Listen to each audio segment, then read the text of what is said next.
ॐ स्थापकाय च धर्मस्य सर्वधर्मस्वरूपिणे अवतारवरिष्ठाय रामकृष्णाय ते नमः। जननीं शारदां देवीं रामकृष्णं जगद्गुरुं पादपद्मे तयो श्रित्वा प्रणमामि मुहुर्मुहुः।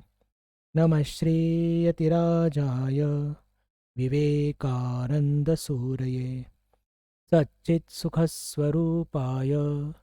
स्वामिने तापहारिणे स्वामिने तापहारिणे।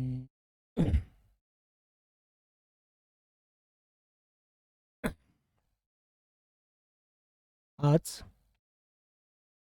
भगवान श्रीरामकृष्णांचे एक अन्यतम पार्षद स्वामी अद्भुतानंदजी महाराज यांचं जन्मजयंती आपण साजरी करत आहोत. अद्भुतानंद हे असं नाव का दिलं गेलं किंवा त्यांनी का म्हणजे ग्रहण केलं, तर आत्मतत्वाचा आनंद हा अद्भुत असतो. अद्भुत म्हणजे अनिर्वचनीय. आणि महाराजांचा स्वभाव सुद्धा काहीसा अद्भुत, काहीसा गूढ असा असल्याने त्यांना हे नाव देण्यात आलं. स्वामीजींनी हे त्यांना नाव दिलं होतं. त्यांच्या बालपणाची फारशी काही माहिती उपलब्ध नाही. फक्त एवढंच की बिहारच्या छप्रा नावाच्या जिल्ह्यामध्ये त्यांचा जन्म झाला. नाव क्षमा करा, गाव कोणतं नेमकं सांगता येत नाही. आणि ते जे काही आठवणी सांगायचे, खरं तर त्यांना काही विचारलं तर ते खूप चिडायचे. त्यांच्या पूर्वाश्रमीच्या काही आठवणी विचारल्या तर, पण कधी कधी बोलण्याच्या ओघामध्ये ते एवढं सांगायचे मात्र की लहानपण त्यांचं गाई गोरांच्या मागे गेलंय, म्हणजे ज्याला म्हणतो आपण गुराखी, अशा परिवारात त्यांचा जन्म झाला असा पण एक अंदाज बांधू शकतो.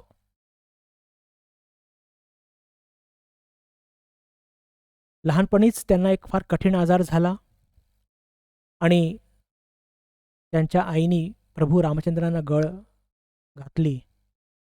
त्यातून त्यांचे प्राण वाचले. आईचा पूर्ण विश्वास की प्रभू रामचंद्रांच्या कृपेनंच त्यांचा जीव वाचला आहे आणि म्हणूनच त्यांचं नाव रखतुराम, हिंदीमध्ये रखतुराम म्हणजेच की ज्याला रामचंद्रांनी जिवंत ठेवलं आहे असं.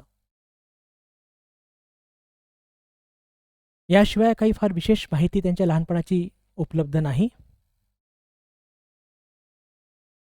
एक शब्द मी आत्ता वापरला की हे फार गूढ व्यक्तिमत्व, इंग्लिशमध्ये याला एक छान शब्द वापरतात, मिस्टिक. हे गूढ व्यक्तिमत्व म्हणजे असं त्यांना का म्हणायचं?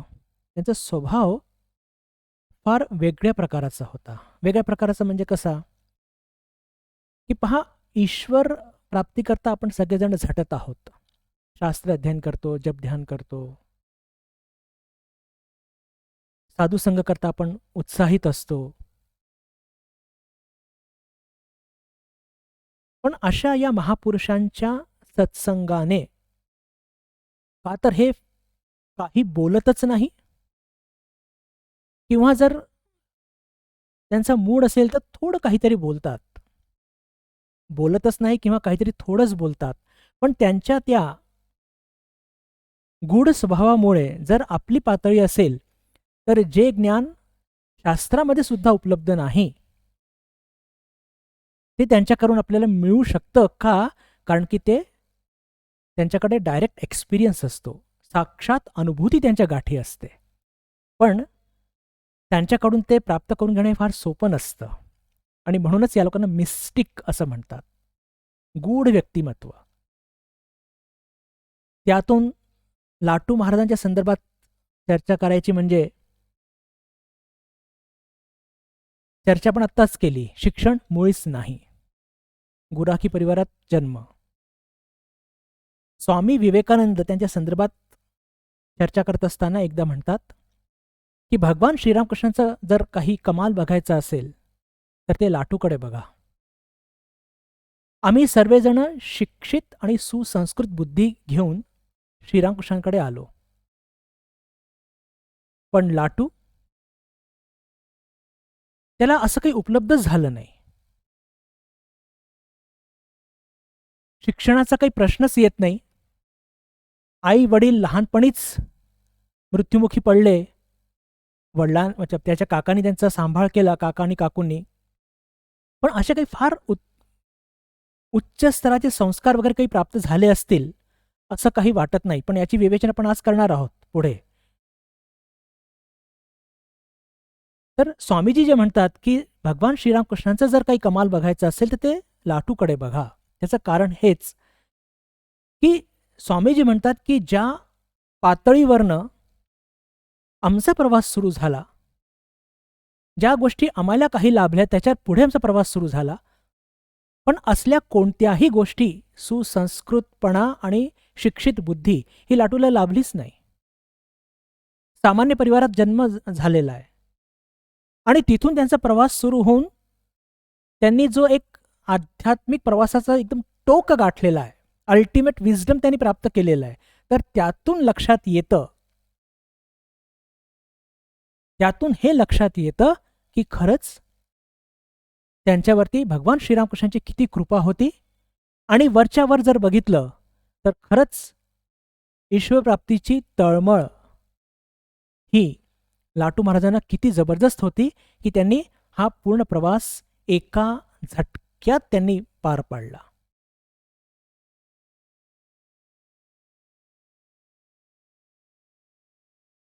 स्वामी तुरानंदजी महाराज पण सुंदर एक वक्तव्य मांडतात. ते म्हणतात की पहा, आम्हा लोकांना तर शास्त्रांच्या या गढूळ पाण्यातून जावं लागलं. त्यांना शास्त्राची खूप आवड होती तुरानंदजी महाराजांना, आपल्या सगळ्यांना माहितीच आहे. पण लाटू महाराजांनी या सगळ्या भानगडीत ते कधी पडलेच नाही, कधी पडले नाही. आणि जे ब्रह्मपद इतर लोकांनी प्राप्त केलं ते सुद्धा त्यांनी प्राप्त केलं. तर तुरानंदजी महाराज म्हणतात की आम्ही त्या गढूळ पाण्यातून प्रवास केला, पण लाटू महाराज म्हणजे प्रभू रामचंद्रांचे हनुमंत. त्यांनी अशी उडी मारली की या टोकापासून तर त्या टोकापर्यंत. स्वामीजी सुद्धा एका ठिकाणी अजून म्हणतात, मी हे मुद्दाम का म्हणतोय की मला काहीतरी विशेष मांडायचं आहे, मी त्या सिद्धांतावरती शेवटी येईन, पण काही मला तथ्य मांडण्याची आपण मला मुभा द्या, परवानगी द्या. इतकं कौतुक का लाटू महाराजांचं रामकृष्ण संघामध्ये? स्वामीजी एका ठिकाणी म्हणतात की साधू जीवन घडत असताना जर जपध्यानामध्ये तेवढं मन नाही लागलं, एखाद दिवशी मन खूप विद्रोह करत आहे, तर आमच्याकडे काय दुसरे उपाय होते? भजन, कीर्तन, शास्त्र अध्ययन, शास्त्र चर्चा. म्हणजे अनेक, ज्याला म्हणूया की ऑप्शन्स उपलब्ध होते की ज्याच्या माध्यमातून त्याच ठाकूरांच्या चरणी मन लावू शकत होते इतर सर्वजण. पण लाटू महाराजांच्या जीवनामध्ये यातला काहीही प्रकार नव्हता. पहा काय सूक्ष्म ॲनालिसिस केलेलं आहे स्वामीजींनी. आणि ते काय म्हणतात की लाटूच्या जीवनामध्ये जप ध्यानाशिवाय तिसरं काहीही ऑप्शन नव्हतं.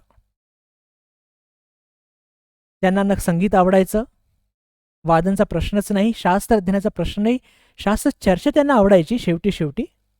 पण त्यांना असे दुसरे तिसरे ऑप्शन्स की जे इतर साधूंना त्यावेळेस उपलब्ध होते त्यातलं काहीही उपलब्ध नव्हतं.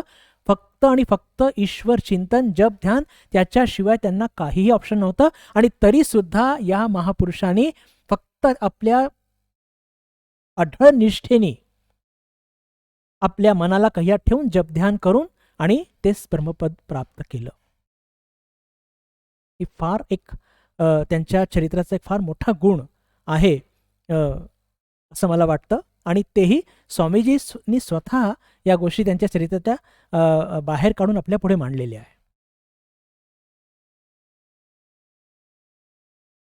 इतर सर्वजण एक शिक्षित आणि सुसंस्कृत बुद्धी घेऊन ठाकूरांकडे आले.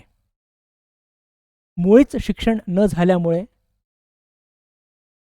आणि एका बिलकुल सामान्य परिवारात जन्म झाल्यामुळे त्याच्यानंतर लाटू महाराज बिहार सोडून कलकत्त्यात येतात पोट्या पाण्याच्या सोयीकरता आपल्या काकांबरोबर. आणि रामचंद्र दत्त नावाचे एक जे भक्त, त्यांच्या घरी त्यांना काहीतरी घरकाम अशी नोकरी त्यांना मिळते. वय अगदी लहान. आणि तेव्हाच रामचंद्र दत्तांच्या मुखातून वारंवार भगवान श्रीरामकृष्णांच्या संदर्भात काही ना काही वाक्य त्यांच्या कानावरती पडतात. आता पहा, त्यांच्या चरित्राचा अजून एक महत्त्वाचा पैलू आपण त्याच्यावर चर्चा करणार आहोत.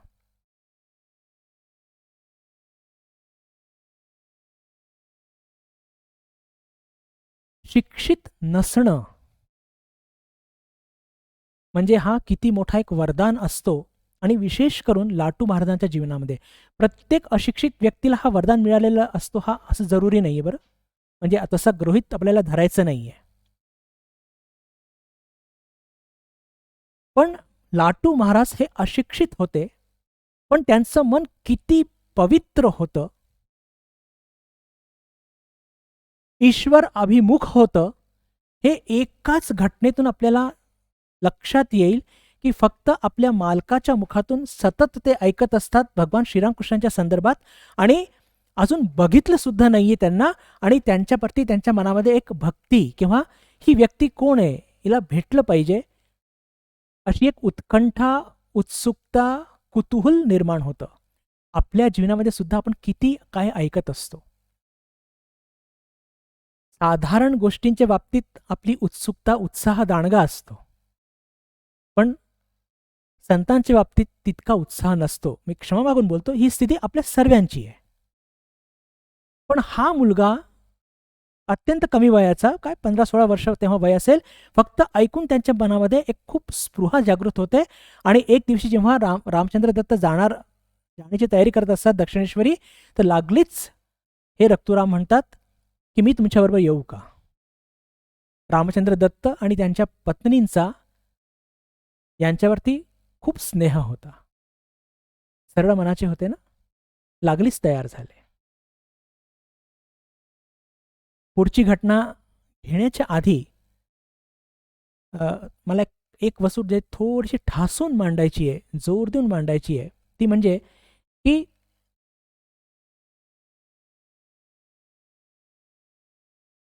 भगवान श्रीरामकृष्णांच्या मनाची स्थिती आणि लाटू महाराजांच्या मनाची स्थिती याच्यामध्ये कुठेतरी थोडासा साम्य दिसतो. अंतर फार आहे बरं, मी ती मान्य करतो. पण आता आपण काय आहे की थोडंसं किस काढल्याशिवाय आपल्याला पण मजा येत नाही, कारण की आपल्याला सुद्धा हेच घेऊन राहायचं आहे.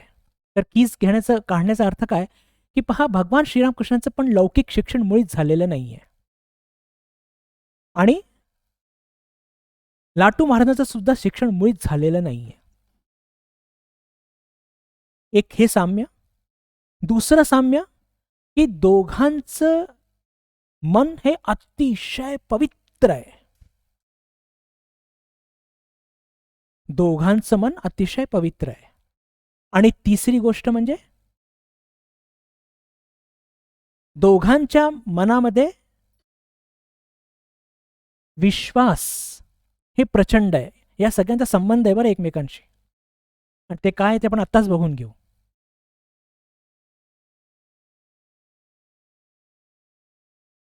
जेव्हा या दोघांना शिक्षण नाही लाभलं तर यांचं मन कसं होतं, ओरिजिनल. ओरिजिनल शब्द मी हा का वापरतोय की जेव्हा आपण पुस्तकं वाचतो, शास्त्र वाचतो, त्या विचारांनी प्रेरित होतो, तर आपल्या मेंदूला एक दिशा मिळते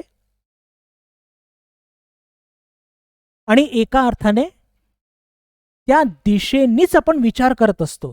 त्याच्या पलीकडे काही असू शकेल याची शक्ती आपली हळूहळू आपण हरवून बसतो. बंधू भगिनींनो, मला काहीतरी असं वाटतं की मानसशास्त्राच्या दृष्टीने एक फार महत्त्वाचा सिद्धांत आहे आणि आपण कुठे आहोत आणि हे कुठे होते याची चर्चा शेवटी करूया. माझा म्हणण्याचा अर्थ असा आहे की शास्त्रज्ञान आपल्याला जरुरी आहे. बरं, मी थोडंसं त्याच्या विरुद्ध बोलणार आहे आता. त्याच्या विरुद्ध बोलणार आहे याचा अर्थ आपल्याला शास्त्रज्ञान सोडायचं नाही आहे, कारण की आपली पातळी फार वेगळी आहे. या दोघांची पातळी फार वेगळी होती हे मला मांडायचं आहे.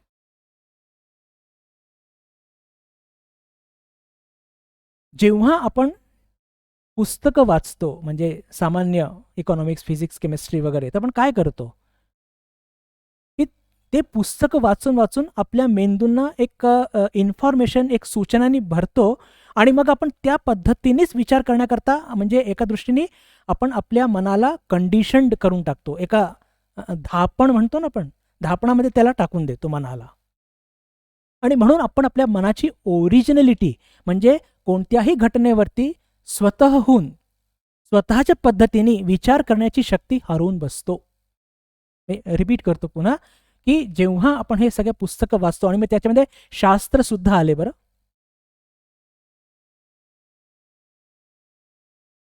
की जेव्हा आपण ह्या सगळ्या गोष्टी वाचतो, लौकिक शिक्षणाच्या आणि शास्त्र, तेव्हा आपण आपली स्वतःहून स्वतःच्या शक्तीने स्वतःच्या दिशेने विचार करण्याची ताकद हरवून बसतो. पण लौकिक शिक्षण न झाल्यामुळे, अक्षरज्ञान नसल्यामुळे भगवान श्रीरामकृष्ण जितके ओरिजिनल होते तितकेच ओरिजिनल लाटू महाराज सुद्धा होते. आज आपल्या पुढे काहीही सिद्धांत मांडला आपण सरळपणे विश्वास करू शकत नाही.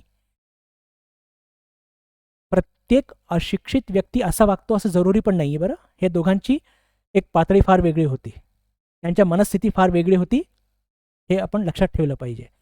पण त्यांच्या या शिक्षण प्राप्त न झाल्यामुळे काय होतं, काय घडलं रादर, त्यांच्या मनातली जी ओरिजिनॅलिटी होती स्वतःहून स्वतःचा विचार करण्याची, ती तशीच राहिली. आणि म्हणून भगवान श्रीरामकृष्णांनी बिलकुल आपल्या अत्यंत कवळ्या वयामध्ये हाच विचार केला की मी कोणत्याही प्रकारची पैसा कमवण्याची विद्या शिकणार नाही. हे त्यांच्या आत्तापर्यंतच्या अनुभवाचा आउटकम होता.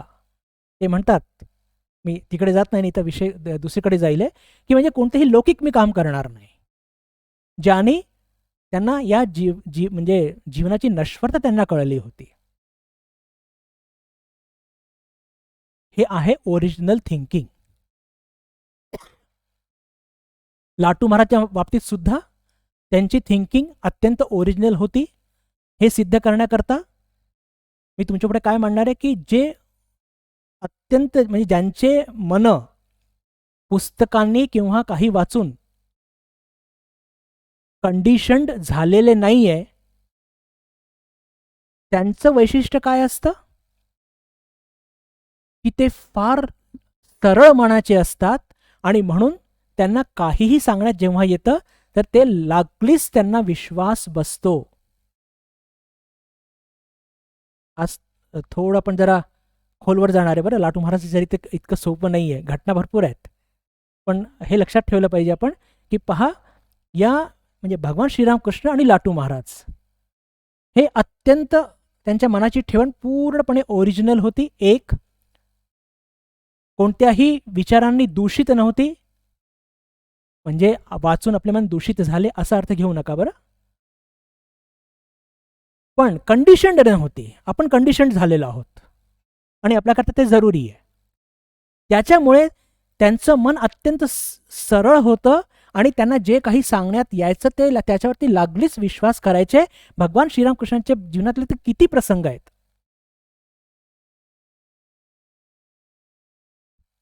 नरेंद्रनाथ तोंडावरती त्यांना त्यांचे म्हणजे त्यांचं थट्टा करायचे, अरे तुमचे हे दर्शन वगैरे सगळ्या फालतू गोष्टी आहे, हे हेल्युसिनेशन आहे तुमचं. लागलीच जायचे रडत रडत आईकडे, आई नरेंद्र असं म्हणतोय. आई लागली सांगायची की अरे अजून तुला समजत नाही, तू असं का करतोय. मग आईने सांगितलं, त्यांना विश्वास बसायचा. पहा, याला म्हणतात, दोन गोष्टी सांगतोय, ओरिजिनल, प्युअर आणि विश्वास. ह्या गोष्टी एका सिक्वेन्समध्ये येतात. घशाचा रोग झालेला आहे, सुबोधानजी महाराज म्हणतात की तुम्ही चहा प्या, चहा प्या, चहा पिल्याने तुम्हाला बरं वाटेल. आता जे काही त्यांना ती इजा झाली होती त्यातून गरम गरम चहा पिल्यानंतर तो त्रास वाढतो. कोणी म्हणतं की तुमच्या घशाला त्रास झालाय ना, तर सकाळी जे धुकं असतं ना, ओस द बिंदू पडते, ते जरा तोंड उघडं करून जरा 5 मिनिटं उभे राहा, यातून तुमचा त्रास कमी होईल. लागलीच विश्वास करतात, मग तसं करायला जातात आणि ती इजा वाढत गेली. म्हणण्याचा अर्थ काय? ओरिजिनॅलिटी, सरळता, विश्वास, हे 3 शब्द लक्षात घ्या बरं. हे आपल्या आध्यात्मिक जीवनाकरता फार जरुरी आहे. लाटू महाराजांच्या जीवनामध्ये सुद्धा हीच ओरिजिनॅलिटी, प्युरिटी आणि सरळता. आणि म्हणूनच जेव्हा रामचंद्र दत्तांच्या मुखातून त्यांनी अनेक गोष्टी ऐकल्यात, तर त्यांना कोणत्याही प्रकारचा डाऊट त्यांच्या मनामध्ये निर्माण झाला नाही. मला हे सांगायचं आहे, त्याच्याकरता ही पूर्ण भूमिका मांडली मी. आज आपल्या पुढे काही कोणी भूमिका मांडली, आपल्या मनात तशी उत्कंठा निर्माण होत नाही त्या स्तराची. आणि ते ऐकल्यानंतर लागलीच जातात, घेऊन जातात रामचंद्र दत्त, आणि जे काहीही ठाकूर त्यांना सूचना देतात त्याच्यावरती भराभर विश्वास करून पावलं टाकून ते पुढे जातात. पहिलीच जी बैठक, त्याचं जे वर्णन आपल्याला वाचायला मिळतं बंधू भगिनींनो, की आल्याबरोबर ठाकूर विचारतात रामचंद्र दत्तांना की अरे राम, हा इतका शुद्ध सत्व मुलगा तुला कुठून मिळाला? पहिली भेट आहे बरं, पहिली भेट आहे. पहा काय रामकृष्ण विवेकानंद, एक हे भावधारा आणि काय लीला जबरदस्त आहे. पहिल्या भेटीत ते म्हणतात रामचंद्र दत्ताला की हा मुलगा तुला कुठे मिळाला? कोणाच्याही स्पर्श करू शकत नव्हते ठाकूर, इतके पवित्र. त्याला जवळ बोलवतात, त्याच्या डोक्यावरती हात फिरवतात, पाठीवरती हात फिरवतात, आणि लाटू महाराजांना अलभ्य असा एक आनंद प्राप्त होतो आणि भाव विव्हल होऊन त्यांच्या डोळ्यातून अश्रू सुरू होतात. बिलकुल पहिल्या भेटीमध्ये नाव पण विचारलं गेलेलं नाही अजून. हा का परिणाम आहे? मनाची शुद्धता. मनाची शुद्धता का? कारण की ते मन कोणत्याही बाह्य विचारांनी पॉल्युटेड हा शब्द मला वापरायचा नाही, पण आता मी काय वापरू मला काही कळत पण नाहीये. कोणते विचार त्याचा प्रभाव नाहीये. मी इथे पुन्हा मुद्दामून सांगू इच्छितो, आपण जे शास्त्र वाचतो ते आपल्याकरता जरुरी आहे. कारण की लाटू महाराजांच्या मनाची स्थिती आणि आपल्या मनाची स्थितीमध्ये खूप मोठा अंतर आहे, खूप मोठा अंतर आहे. आणि कदाचित ठाकूरांनी आपली लीला पूर्ण करण्याकरता त्यांनी तसं त्यांना घेऊन आले, हे सुद्धा शक्य आहे. म्हणून त्यांना आपल्याला इमिटेट नाही करायचं आहे, पण हे आपल्याला ओरिजिनल थिंकिंग, मनाचं पावित्र्य आणि विश्वास, पावित्र्य आला तर विश्वास येणारच, याची आपल्याला आवश्यकता आहे. आणि जेव्हा मनाच्या पावित्र्याची पण चर्चा करत आहोत बंधू भगिनींनो, एक लक्षात ठेवा की मी 3 शब्द वापरले, ओरिजिनॅलिटी आणि मनाचा सरळपणा आणि त्यातून निर्माण झालेला विश्वास. तर ओरिजिनॅलिटी म्हणजे ती कशी येत असते? की स्वतःच्या पद्धतीने कोणत्याही गोष्टीचा स्वतः म्हणजे कोणत्याही विचारांनी प्रभावित न होता त्याच्यावरती विचार करणे. एक, त्यातून जन्माला येत असते सरळता. ठाकूर म्हणतात की अनेक जन्माच्या तपस्याच्या नंतर सरळता प्राप्त होत असते किंवा पवित्रता प्राप्त होत असते. पवित्रता म्हणजे कोणत्याही प्रलोभनाला बळी न पडणे. आणि दुसरा एक अजून महत्वाचा त्याचा एक भाग आहे, आणि तो म्हणजे मन मुख एक करणे. या दोघांच्या जीवनामध्ये पण बघतो, लाटू महाराजांच्या आणि ठाकूरांच्या किंवा सगळ्याच या डायरेक्ट डिसेपल्सच्या, ठाकूरांचे जे सगळे ग्रही भक्त होते, या सगळ्यांचं मनमुख एक होतं. तर त्याचा अर्थ, सरळताचा अर्थ मनमुख एक असणे, आणि त्यातून मग जन्माला येतो विश्वास. मग कोणीही काहीही सांगलं तर त्याच्यावरती आपल्याला डाऊट येत नाही. हे 3 मुद्दे मी पुन्हा जे रिपीट केले त्याचं कारण हेच, की लाटू महाराजांच्या चरित्रामध्ये जर बघितलं तर तो त्यांचा वरच्यावर दिसणारा खरमरीतपणा, ओबडधोबडपणा, त्यांचं ते गूढ व्यक्तिमत्व,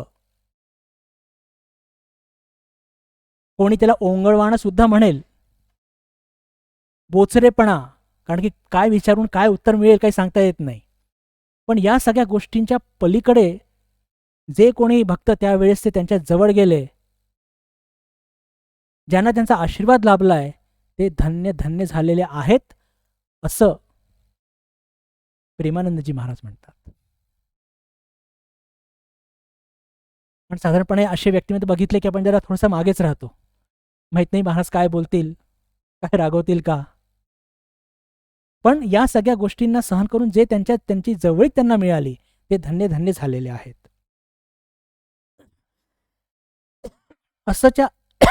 असंच उदाहरण आपल्याला आचार्य शंकर यांच्या जीवनात सुद्धा बघायला मिळतं. त्यांचे 4 शिष्यापैकी एक शिष्य होते तोटकाचार्य. ते सुद्धा अत्यंत सरळ मनाचे होते आणि त्यांना हे सगळं तत्वज्ञान बिलकुल नाही कळायचं. पण भगवान आचार्य शंकरांच्या आशीर्वादाने त्यांना ते ब्रह्मज्ञान लाभतं. ती पुन्हा कथा फार वेगळी आहे, मी त्याच्या खोलात जात नाही. पण अशा घटना भारतीय या आपल्या अध्यात्मशास्त्रामध्ये उपलब्ध आहे. असो,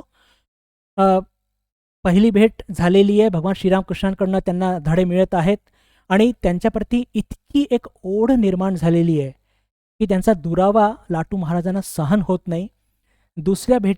पहिल्या की दुसऱ्या भेटीनंतरचीच गोष्ट आहे की ठाकूर म्हणतात हवा पालट करण्याकरता ते कामारपुकुरला जाणार असतात आणि ते निघून जातात रादर. आणि निघून गेल्यानंतर मग असं घडतं की लाटू महाराज येतात त्यांच्या भेटीला. त्यांना कुणीतरी सांगितलं होतं पहिल्या भेटीच्या नंतरच की भगवान श्रीरामकृष्ण हे नित्य दक्षिणेश्वरी उपलब्ध असतात. ते कामारपुकुरला गेले आहेत याच्यावरती विश्वास त्यांचा बसतच नाही आणि ते येतात त्यांच्या भेटीला आणि आल्यानंतर बघतात की रामलाल दादा सांगतात त्यांचे पुतणे की ते इथे नाही आहेत, कामारपुकुरला गेलेत. उदास मनाने ते गंगेच्या काठी जाऊन बसतात आणि बसल्याबरोबर डोळ्यातून अश्रूची धार सुरू आहे. दुपार होते, अपराह्न होते, संध्याकाळची वेळ येते, तरी लाटू महाराज तिथल्या तिथे बसलेले आहेत आणि डोळ्यामध्ये अश्रू थांबत नाहीये. पहा किती त्यांची ओढ ठाकूरांप्रती होती. संध्याकाळची आरती झाल्यानंतर रामलाल दादा पुन्हा येतात आणि ते बघतात, म्हणजे आरतीच्या आधी की हा बसलेला आहे, मग आरती करून येतात आणि काही प्रसाद घेऊन येतात की हा दिवसभर हा मुलगा त्याच्या आधी येऊन त्यांना समजवलं होतं की हे पण ठाकूर नाही आहे, ते तिकडे कामारपुकुरला गेलेत.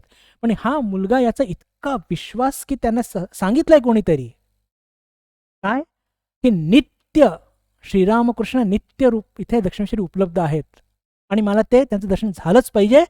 संध्याकाळच्या वेळेस संध्याकाळची आरती करून प्रसाद घेऊन जेव्हा रामलाल दादा त्याच्या जवळ येतात, म्हणजे त्याच्या जवळ जाण्याचा प्रयत्न करतात, तेव्हा हा विषण्ण मनाने बसलेला, डोळ्यात अश्रू असलेला हे लाटू महाराज जणू काही कोणाला प्रणाम करत आहेत, अशा पोस्चरमध्ये कोणाला प्रणाम करतात आहे. तिथे कोणीच दिसत नाहीये. ते हातप्रभून जेव्हा बघत आहेत आणि जेव्हा लाटू महाराज उठतात, लाटू महाराज उठल्यानंतर मग ते समोर बघतात की अरे ठाकूर कुठे आहेत. हे शब्द स्वतः रामलाल दादा ऐकतात आणि ते म्हणतात अरे ठाकूर कुठे येतात. पण लाटू महाराजांच्या चेहऱ्यावरती आलेली प्रसन्नता आणि संतोष बघून त्यांना लक्षात येतं की दिवसभर यांनी जी तपस्या केली त्याचं फळ त्याला प्राप्त झालेलं आहे. याला म्हणतात विश्वास. तो विश्वास कुठून आलेला असतो? सरळ मनातून. ते सरळ मनात कसं तयार होतं? ओरिजिनलिटीतून. हे 3 शब्द आज आपण त्याच्यावरतीच खेळणार आहोत. हे चरित्र आहे लाटू महाराजांचं. तर त्या दिवशी ठाकूरांना त्यांचं दर्शन घडतं आणि हे जे असे व्यक्तिमत्व असतात, विशेष करून आपण म्हणतो की ज्यांना शिक्षण लाभलेलं नाही, ते थोडे ओबडधोबड असतात, गूढ व्यक्तिमत्व असतं, खरमरीत बोलतात, आपल्याला थोडंसं सोफोस्टिकेटेड राहण्याची सवय आहे ना. पण लाटू महाराजांच्या चरित्राचं एक अजून वैशिष्ट्य होतं की त्यांचं वागणं कधीही तडजोड करणारं नव्हतं. कधीही तडजोड करणारं नव्हतं. आणि त्याचं वैशिष्ट्य म्हणजे सांगायचं असं की एकदा काही गोष्टी त्यांना सगळ्याच गोष्टी ठाकूरांच्या पटायच्या, पण एकदा त्यांना ते झाल्यानंतर मग कधी त्याच्यावरती त्या सिद्धांतावरती ते ढळायचे नाही, ज्याला आपण म्हणूया अनकॉम्प्रोमाइजिंग ॲटिट्यूड. भगवान श्रीरामकृष्णांनी त्यांना एकदा सांगितलं होतं की तू ईश्वर लाभ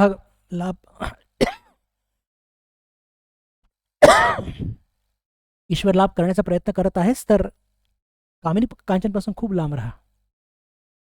आणि अजून एक सांगितलं की तू मद्य दारू त्याच्यापासून सुद्धा दूर राहा. असं काही सांगण्याची आवश्यकता नव्हती, पण आता ठाकूरांची काय बघून त्यांनी सांगितलं कोण जाणे.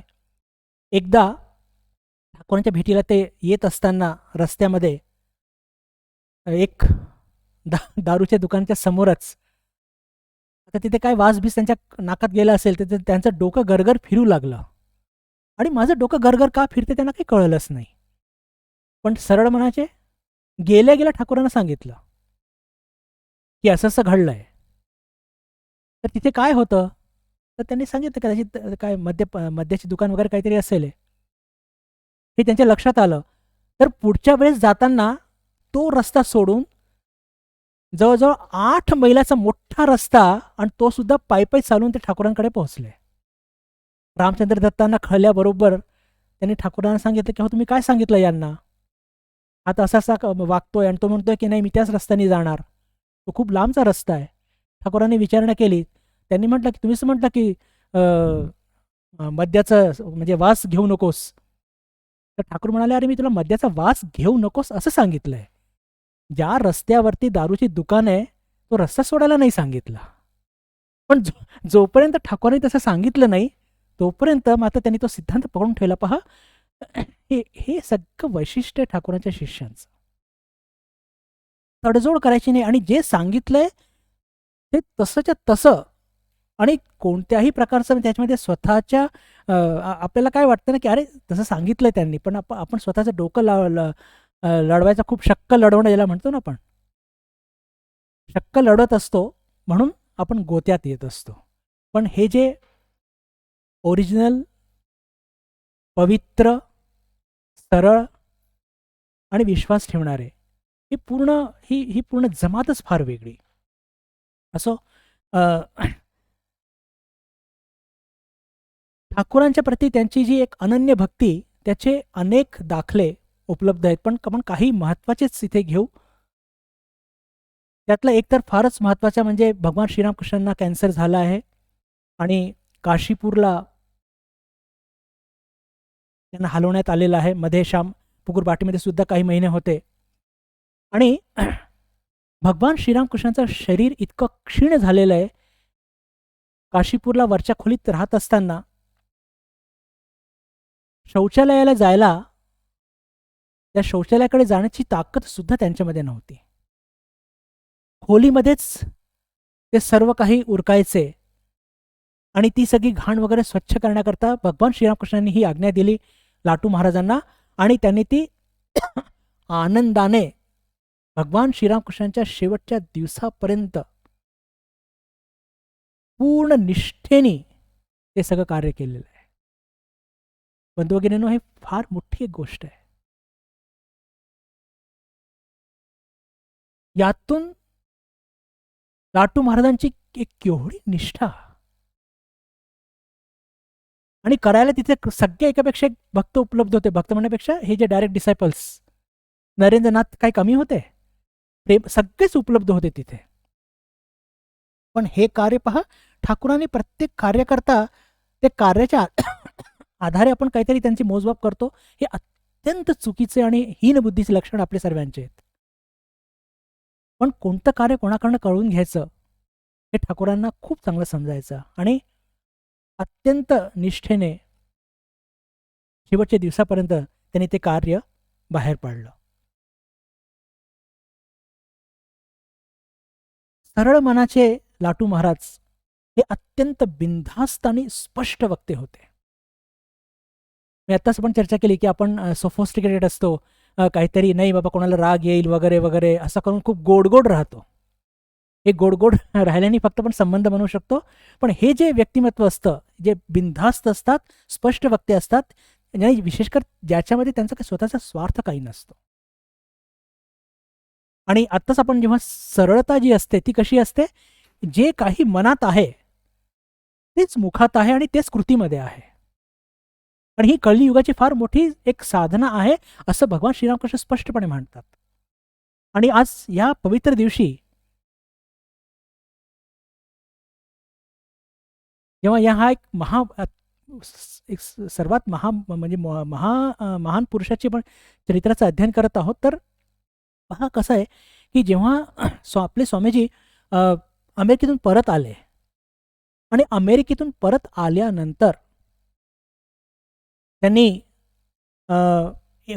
1 मे 1897 रोजी रामकृष्ण मिशनची स्थापना केली. त्याची पहिली मीटिंग भरवली आणि त्या मीटिंगमध्ये त्यांनी सेवायोगचं महत्त्व सगळ्यांना सांगितलं आणि ते किती आवश्यक आहे आपल्या सर्वांकरता त्याची महती सांगितली. त्यातून जे सेवा करतील त्याचं कसं एक आध्यात्मिक उन्नती होणार आहे हे सगळं सांगितलं. पण हे सगळं सांगितल्यानंतर सुद्धा कधी पण ठाकूरांच्या मुखातून असं काही ऐकलं नाहीये. लाटू महाराजांच्या मनामध्ये प्रश्न निर्माण झाला आणि मनामध्ये प्रश्न निर्माण झाला तर तो त्या सभेमध्ये जरा दाबून ठेवायचा, नंतर विचारायचं वगैरे असं काही नाही. बिनधास्त स्पष्ट वक्तेपणा, तिथल्या तिथे विरोध, की कुठे असं ठाकूरांनी सांगितलंय. आणि त्यांच्या मनात अजून काहीतरी एक प्रश्न निर्माण झाला असा की नरेंद्र दादा, लोरेंदा असं त्यांच्या टिपिकल बिहारच्या स्टाईलमध्ये म्हणायचे. लोरेंदा म्हणे हे विदेशात जाऊन आले, ख्रिश्चन लोकांमध्ये मिसळले, त्याच्यामुळे त्यांच्या मनात हे सगळे आयडिया आलेत. आणि म्हणजे हे सभा भरवणे, व्याख्यान देणे, सेवा करणे, हे सगळे ख्रिश्चन मिशनरी करतात. त्या लोकांनी नरेंद्राचं डोकं बिघडवलं आहे. आणि हा विचार आल्याबरोबर तिथल्या तिथेच हिशोब, नंतर क्रेडिट डेबिट काही नाही, जे काही देणं घेणं तिथल्या तिथेच करायचं. आणि तसं म्हटल्यानंतर स्वामीजी गंभीर झाले आणि त्यांनी त्यांची बाजू मांडली. आता स्वामीजी तर स्वामीजी इतक्या प्रभावी पद्धतीने मांडली, आणि प्रभावी पद्धतीने मांडली एवढंच नाही, ऐकणारे कसे होते, ओरिजिनल सरळ मनाचे, विश्वास ठेवणार आहे. म्हटल्याबरोबर लाटू महाराजांना एकदम पटलं. अरे एकदम ठीक आहे. त्या दिवशी स्वामीजींनी एक वाक्य उद्गारले होते ठाकूरांच्या बद्दल, की ठाकूर हे अनंत भावमय आहे. जितके ठाकूर मला समजले आहेत माझ्या बुद्धीप्रमाणे तेवढेच ठाकूर आहेत का? हे पहा, ह्या सगळ्या गोष्टी मी बंधू भगिनींना मला म्हणजे खूप आवर्जून प्रत्येक वेळेस मी सांगतो की रामकृष्ण विवेकानंद भावधारा ही इतकी ब्रॉड आहे, इतकी ब्रॉड आहे, इतकी विशाल, इतकी उदार आहे. कॅथोलिक अँड युनिव्हर्सल 2 शब्द वापरतो. इथे प्रत्येकाला स्थान आहे, प्रत्येक विचाराला स्थान आहे, प्रत्येक माणसाला स्थान आहे, प्रत्येक व्यक्तिमत्वाला स्थान आहे. आणि केवढं त्या दिवशी ते स्वामीजींचे वाक्य की श्रीरामकृष्ण हे अनंत भावमय आहेत. तुम्ही भगवान श्रीरामकृष्णाला फक्त आपल्या वचनामृतमध्ये त्यांनी जप, ध्यान, ईश्वरची भक्ती याच्यावरती भर दिला आहे, पण त्याच्या व्यतिरिक्त त्यांनी सेवायोग हा शब्द जरी वापरला नसेल, पण ती घटना, जे वैष्णव लोक आले होते, मी त्याची चर्चा करत नाही, तितका वेळ पण नाहीये, पण ते सांगून प्रेरणा दिली होती. आणि बरोबर ते सिद्धांत स्वामीजींनी इतक्या सुंदर पद्धतीने कॅच केलं होतं. आणि तेव्हा त्यांनी विचार सुद्धा केला होता की जेव्हा मला संधी मिळेल तर या विचाराचा प्रचार प्रसार मी अवघ्या पृथ्वीवरती करेन, आणि ती संधी त्यांना मिळाली आणि त्यांनी तसं केलं. ठाकूर अनंत भावमय आहेत हे लाटू महाराजांना पटलं. त्यांनी लागलीच त्याची स्वीकारोक्ती केली. आणि बंधू भगिनींनो, तुम्हाला आश्चर्य वाटेल की या सेवायोगाचा विरोध करणारे हेच लाटू महाराज काहीच वर्षानंतर अशी घटना घडली की काही पश्चिमच्या स्त्रिया जे सेवा कार्यामध्ये खूप मग्न होत्या, हे लाटू महाराजांची भेटायला आल्या बलराम मंदिरामध्ये. पहा म्हणजे सरळ मन कशाला म्हणतात. आणि त्यांनी एक इंटरप्रिटरमध्ये होते, लाटू महाराजांना इंग्लिश काही येत नव्हती, त्यांनी त्यांना चॅलेंज केलं की तुम्ही हे जे सगळं सेवा कार्य करता त्याच्या मागे तुम्ही ईश्वराला का जोडता, हे चूक आहे. मग ज्या स्वामीजींना विरोध केला होता शिवभावे जीव सेवाचा, आत्मनोमोक्षार्थम जगत हितायचा, त्याच लाटू महाराजांनी इतक्या प्रभावी पद्धतीने स्वामीजींचा हा जो सेवायोग, ज्याच्या मागे आध्यात्मिक एक उद्दिष्ट आहे, ईश्वरप्राप्तीचं एक उद्दिष्ट आहे, इतक्या प्रभावी पद्धतीने मांडला की त्या पश्चिमच्या दोन्ही महिला ताट पडल्या आणि त्यांनी स्वीकार करून की नाही, तुमच्या या पद्धतीच योग्य आहेत असा स्वीकार करून तिथून त्यांनी रजा घेतली. हे आहे रामकृष्ण मिशन, हे आहे रामकृष्ण विवेकानंद भावधारा, आणि हे आहे सरळ मन लाटू महाराजांचं. स्वीकार केलं, बिलकुल पूर्ण प्राणपणाने स्वीकार केलं. पहा, जिथे कन्फ्युजन होता तिथे विरोध पण केला, पण एकदा कळल्यानंतर मग तिथे कोणत्याही प्रकारचं कॉम्प्रोमाइज नाही. त्या म्हणजे विदेशून आलेल्या महिला, त्यांना सुद्धा त्यांनी व्यवस्थित पद्धतीने समजावून मग त्या महिला तिथून निघून गेल्या. तर अशा अनेक गोष्टी लाटू महाराजांच्या संदर्भात आहे. आणि विशेष करून त्यांचा जो एक ओबडधोबडपणाच्या संदर्भात काही एक दोन गोष्टी करून मग तिथे थांबूया, फार मजेशीर आहेत. भगवान श्रीरामकृष्णांनी देह सोडल्यानंतर ते एका स्वच्छंद पक्षाप्रमाणे होते. वारं जसं असतं ना, कोणत्या क्षणी कुठे जाय काही सांगता येत नाही. त्यांना असं बांधून ठेवणं फार शक्य नव्हतं. मध्ये मध्ये ते बरानगर मठ, कधी आलमबाजार मठ, त्याच्यानंतर बेलूर मठ पण झालं, कधी इथे राहायचे, कधी त्यांना बलराम बसूंच्या घरी राहायला खूप आवडायचं, त्यांच्या घरी राहायचे. पण ते सांगून द्यायचे, माझं जेवण वगैरे काय येते ते खोलीत ठेवून द्यायचं, मी केव्हा येईन केव्हा काय खाईन याच्यावरती बिलकुल पाळत ठेवायची नाही.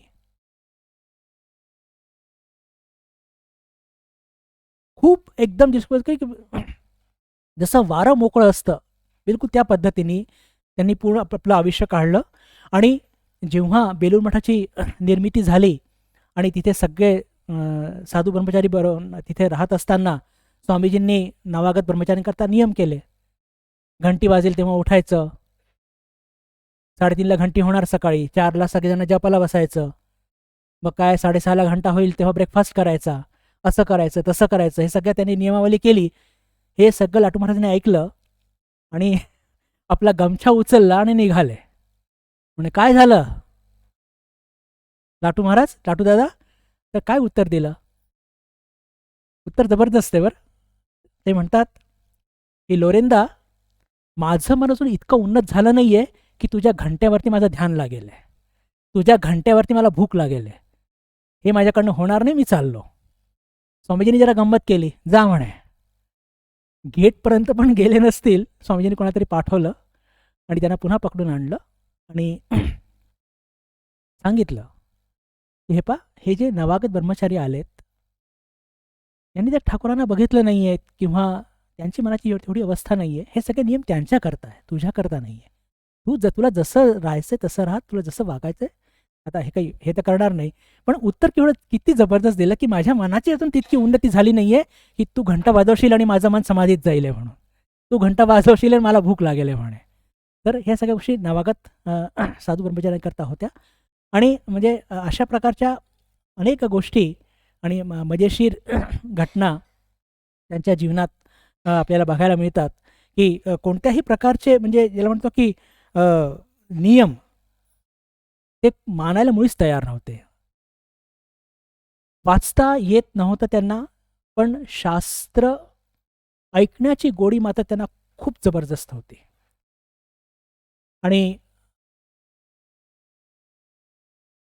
बरानगर मठची घटना आहे की तिथे सुधीर महाराज म्हणजेच शुद्धानंदजी महाराज रामकृष्ण मठाचे 5वे परमाध्यक्ष त्यांच्याबरोबर राहत असताना महापुरुषांच्या मनात केव्हा काय ते सांगता येत नाही. रात्री सगळे झोपलेले आहेत किंवा कोणी जपध्यान करतंय आपलं आपलं, तर हे जाऊन गदागदा हलवून चल चल पण गीता पठण करूया. आता ते काहीतरी जपध्यान करतात ते किंवा झोपलेत, ते सगळं काही नाही, मला गीता ऐकायची आहे ना, उठ. आणि शुद्धानंदजी महाराज सुद्धा त्यांना त्यांची स्थिती काय आहे हे चांगली लक्षात होती. कोणत्याही प्रकारची हरकत न घेता आनंदाने ते जेव्हा जे म्हणायचे तसे त्यांना वाचून दाखवायचे. एकदाची घटना तर खूपच बोलकी. कठोपनिषदचा एक वर्ग सुरू होता आणि ते कठोपनिषदचा वर्ग सुरू असताना कोणी पंडित एक बाहेरचे घेत होते आणि ते ऐकायला शुद्धानंदजी महाराज आणि लाटू महाराज हे दोघंही गेले आणि एका मंत्रामध्ये उल्लेख येतो की हे आत्मतत्व आपल्या अंगुष्ठाप्रमाणे आपल्या हृदयात राहत असतं आणि त्याची खूप सुंदर वर्णना आणि व्याख्या त्या पंडितने केली आणि लाटू महाराजांना ते इतकी भावली का त्यांचा अनुभव, त्यांनी शास्त्र वाचलेले नाहीये, त्यांचा अनुभव आणि त्यांनी जी व्याख्या केली ते मंत्राचा अर्थ त्यांना समजला आणि खरंच हे पंडित एकदम ठीक बोलतात आहे. त्यांना तो इतका आनंद झाला की त्या सभेमध्येच लागली जोरजोराने, सुधीर पंडित ठीक बोलतोय, बरं पंडित ठीक बोलतोय, एकदम ठीक बोलतोय. व्याख्यान झालं तरी तेच वाक्य, रस्त्यात जाताना तेच वाक्य की सुधीर पंडित एकदम व्यवस्थित बोलत होता. रात्री जेवताना तेच गोष्ट, का तो आनंद इतका झाला होता. त्यांची अनुभूती आणि शास्त्र हे मॅच झाले होते. ते मॅच झाले त्यामुळे त्यांना तो तितका आनंद प्राप्त झाला होता. आणि शास्त्र अध्ययनाप्रती म्हणजे ते वाचू शकत नव्हते, पण त्यांची प्रीती खूप जबरदस्त होती. त्याचे अजून काही उदाहरण आहेत, पण वेळ होत आलेली आहे. जवळपास 12 वर्ष बलराम म्हणजे कलकत्त्याला ते त्यांचा निवास होता आणि कधी वसुमती प्रेसमध्ये ते राहायचे, उपेंद्रनाथ मुखोपाध्याय त्यांच्या घरी. आणि कोणाकडे ते कधी उपस्थित राहतील त्याचा काही ठाव ठिकाणा नव्हता आणि भक्तांना खूप आनंदच व्हायचा. आणि जे कोणी त्यांना राहायला बोलवायचे, आले तर आले, नाही तर नाही, आणि स्पष्ट सांगायचे की काही म्हणजे त्यांच्याकरता काही खाद्यपदार्थ ठेवले ते ठेवून द्या म्हणे तिथे, मला केव्हा खायचं मी तेव्हा खाणार. म्हणजे त्यांना कोणत्याही प्रकारच्या नियमाच्या बंधनात त्यांना आपण बांधू शकत नव्हतो. असं हे एक अद्भुत व्यक्तिमत्व. शेवटचे जवळपास अनेक वर्ष त्यांनी काशीत घालवले आणि काशीमध्येच त्यांचं देवसान सुद्धा झालं. तर भगवान श्रीरामकृष्णांचे हे एक अद्भुत शिष्य. आणि जसं स्वामीजी म्हणतात की खरंच भगवान श्रीरामकृष्णांचा कमाल जर बघायचा असेल तर तो आमच्यापैकी कुणालाही बघू नका. जर बघायचं असेल तर लाटू महाराजांना बघा, त्यातून लक्षात येईल की खरंच भगवान श्रीरामकृष्णांनी काय घडवलं आहे. आजच्या या चरणी, आजच्या या दिवशी भगवान श्रीरामकृष्ण, मा शारदामणी देवी आणि स्वामीजीच्या चरणी प्रार्थना करूया. लाटू महाराजांच्या चरणी प्रार्थना करूया की या सगळ्यांना जी काही भक्ती ठाकूरांच्या चरणी लाभली, ती भक्ती, ती निष्ठा, मनाची ती ओरिजिनॅलिटी, ती सरळता आणि तो विश्वास आमच्या जीवनात सुद्धा येऊ आणि आमचं जीवन धन्य हो, अशी प्रार्थना करून मी माझ्या वाणीला इथेच विराम देतो. ओम शांती शांती शांती. हरि ओम तत्सत. श्रीरामकृष्णार्पणमस्तु.